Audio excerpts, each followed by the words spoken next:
ನಮಸ್ಕಾರ ವಿದ್ಯಾರ್ಥಿಗಳೇ, welcome to our channel. ಈಗಾಗಲೇ ನೀವು ರಿವ್ಯಾಲ್ಯೂಯೇಷನ್ ಮತ್ತು ಟೋಟಲಿಗೆ ಅಪ್ಲಿಕೇಶನ್ ಹಾಕಿ ಮಾರ್ಕ್ಸ್ಗಳಿಗೆ ವೇಟ್ ಮಾಡ್ತಾ ಇದ್ದರೆ ಅಂಥ ವಿದ್ಯಾರ್ಥಿಗಳಿಗೆ ಸೊ ಇಲ್ಲಿ ಅಪ್ಡೇಟನ್ನು ಮಾಡಲಾಗಿದೆ.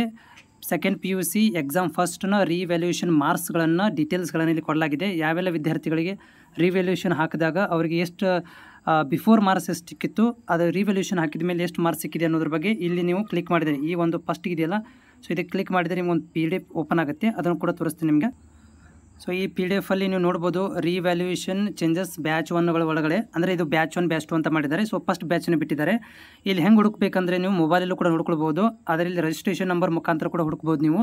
ಇಲ್ಲಾಂದರೆ ಹೆಸರನ್ನು ಕೂಡ ಇಲ್ಲಿ ಸರ್ಚ್ ಮಾಡಿ, ಸರ್ಚ್ ಇಂಜಿನ್ ಒಳಗಡೆ PDF ಒಳಗಡೆ ಸರ್ಚ್ ಇಂಜಿನ್ ಅಂತ ಬರುತ್ತೆ. ಸೊ ಅಲ್ಲಿ ನೀವು ನಿಮ್ಮ ಹೆಸರನ್ನು ಸರ್ಚ್ ಮಾಡ್ಬೋದು, ಅಥವಾ ರಿಜಿಸ್ಟ್ರೇಷನ್ ನಂಬರ್ ಹಾಕಿದಾಗ ಇಲ್ಲಿ ನೋಡ್ಬೋದು ಬುಕ್ಲೆಟ್ ನಂಬರ್, ಇಲ್ಲಿ ನೋಡ್ಬೋದು ಇಲ್ಲಿ ರಿಜಿಸ್ಟ್ರೇಷನ್ ನೇಮ್ ಇದೆ, ರಿಜಿಸ್ಟ್ರೇಷನ್ ನಂಬರು, ಸಬ್ಜೆಕ್ಟ್ ಇದೆ. ಸೊ ನೀವು ಯಾವ ಸಬ್ಜೆಕ್ಟಿಗೆ ಅಪ್ಲೈ ಮಾಡಿದ್ದೀರಾ ಆ ಕೋಡ್ ಇದೆ ಇಲ್ಲಿ. ಅವಾರ್ಡೆಡ್ ಅಂದರೆ ಈಗಾಗಲೇ ನಿಮಗೆ ರಿವ್ಯಾಲ್ಯೂಯೇಷನ್ ಹಾಕಬೇಕಾದ್ರೆ ಎಷ್ಟು ಮಾರ್ಕ್ಸ್ ಸಿಕ್ಕಿತ್ತು ಅದನ್ನು ಕೂಡ ಕೊಟ್ಟಿದ್ದಾರೆ. ಆಫ್ಟರ್ ಮಾರ್ಕ್ಸ್ ರಿವ್ಯಾಲ್ಯೂಯೇಷನ್ ಅಂದರೆ ರಿವ್ಯಾಲ್ಯೂಯೇಷನ್ ಹಾಕಿದ ಮೇಲೆ ನಿಮಗೆ ಎಷ್ಟು ಮಾರ್ಕ್ಸ್ ಸಿಕ್ಕಿದೆ ಅದನ್ನು ಕೂಡ ಹೇಳಿದ್ದಾರೆ. ಜೊತೆಗೆ ಇಲ್ಲಿ ರಿವ್ಯಾಲ್ಯೂಯೇಷನ್ ಹಾಕಿದ ಮೇಲೆ ಎಷ್ಟು ಡಿಫರೆನ್ಸ್ ಆಗಿದೆ, ಅಂದರೆ ನಿಮಗೆ ಮೊದಲು ಎಷ್ಟಿತ್ತು ಇವಾಗ ಎಷ್ಟು ಡಿಫರೆನ್ಸ್ ಆಗಿದೆ, ರಿವ್ಯಾಲ್ಯೂಯೇಷನ್ ಹಾಕಿದ ಮೇಲೆ ನಿಮಗೆ ಕಡಿಮೆ ಆಗಿದೆಯೋ ಜಾಸ್ತಿ ಆಗಿದೆಯೋ ಅದನ್ನು ಕೂಡ ಇಲ್ಲಿ ಏನು ಮಾಡಿದ್ದಾರೆ ಅಂತಂದರೆ ಸೊ ಈ ರೀತಿಯಾದಂಥ ಒಂದು ಮಾರ್ಕ್ಸ್ಗಳನ್ನು ಇಲ್ಲಿ ಕೂಡ ಕೊಟ್ಟಿದ್ದಾರೆ. ಇಲ್ಲಿ ನೋಡ್ಬೋದು ರಿವ್ಯಾಲ್ಯೂಯೇಷನ್ ಹಾಕಿದ ಮೇಲೆ ಸೊ ಯಾವ ರೀತಿಯಾಗಿ ಒಂದಷ್ಟು ನೆಗೆಟಿವ್ ಮಾರ್ಕ್ಸ್ ಇದೆ ಅಂದರೆ ಕಡಿಮೆ ಕೂಡ ಮಾಡಿದ್ದಾರೆ, ಜಾಸ್ತಿ ಮ್ಯಾಕ್ಸಿಮಮ್ ಗೇನ್ ಆಗಿದೆ, ಬಟ್ ಲೆಸ್ ಆಗಿರೋದು ತುಂಬ ಕಡಿಮೆ. ಇದನ್ನು ನೋಡ್ಬೋದು 34ನೇ ನಂಬರಲ್ಲಿ ನೋಡಿ, ಇವರು ಏನು ಮಾಡಿದ್ದಾರೆ ಅಂದರೆ ರಿವ್ಯಾಲ್ಯೂಯೇಷನ್ ಹಾಕಬೇಕಾದ್ರೆ 42 ಇತ್ತು, ರಿವ್ಯಾಲ್ಯೂಯೇಷನ್ ಹಾಕಿದ ಮೇಲೆ 35 ಆಗಿದೆ, ಅಂದರೆ ಕಡಿಮೆಯಾಗಿ ಇವರಿಗೆ ವಾಪಸ್ ಬಂದಿದೆ.